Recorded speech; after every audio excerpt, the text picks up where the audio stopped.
لا الہ الا اللہ پڑھ لا الہ الا اللہ۔ سرکاری ملازم ہو جائے، ماہانہ پتہ نہیں کیا ہے پینشن دیتے ہیں، پینشن بھی جائز ہے۔ جو پیسے کاٹتے ہیں جی پی فنڈ میں وہ آپس میں ملیں گے، وہ بھی جائز ہے۔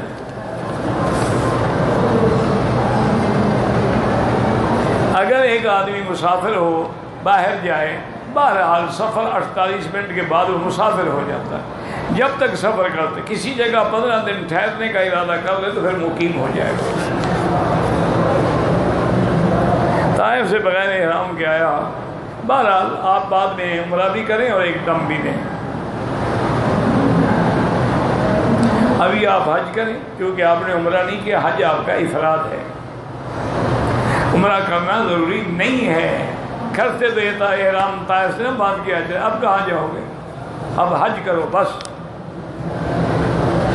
عورتیں حرم میں جنازہ پڑھ سکتی ہیں، اگر فرض نماز پڑھ سکتی ہیں، جنازہ کیوں نہیں پڑھ سکتی؟ اگر جنازہ نہیں ہوتا پھر فرض نماز بھی ان کی نہیں ہوتی۔ وہ مسئلہ ہے کہ عورت جنازہ پڑھنے کے لیے نہ آئے، اگر موجود ہے تو پڑھے۔ جو آدمی اس مہینے میں عمرہ کرے اس کے حج ضروری ہے؟ بالکل ضروری نہیں ہے۔ حج سے پہلے عمرہ منع ہے آپ کے لیے، آپ مفرد حج کریں گے جس میں عمرہ نہ ہو۔ رکن یمانی پہ ہاتھ لگا کے چومنا منع ہے۔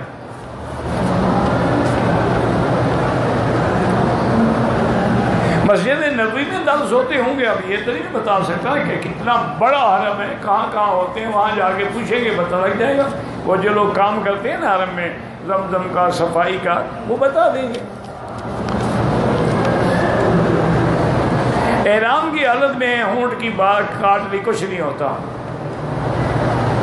احرام کی حالت میں سلا ہوا بینڈ ہاتھ میں پہناتے ہیں جو، اس سے بھی کچھ نہیں ہوتا۔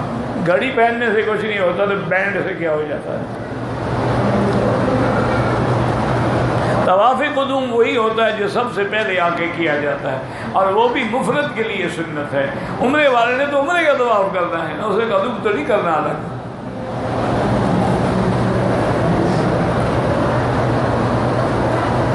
میں نے حج میں عرفات میں نیم کی ایک لکڑی توڑ کے مسواک بنایا تھا، بس خیرات کر دیں، کوئی بنا۔ تبلیغ کا کام کرنا جائز ہے نہیں، ڈاکہ مارنا جائز ہے۔ تبلیغ کرنا منع ہے، چوری کرنا، بچے اغوا کرنا، قتل کرنا وہ جائز ہے۔ خدا کے بندے سے خدا کا خوف کیا کرو، بندہ کافر ہو جاتا ہے۔ تبلیغ کا حکم تو اللہ نے دیا ہے کہ بلغ ما انزل الیک من ربک فإن لم تفعل فما بلغت رسالتہ، اور حضور نے حکم دیا بلغوا عنی ولو آیہ۔ حضور نے فرمایا فلیبلغ الشاہد الغائب۔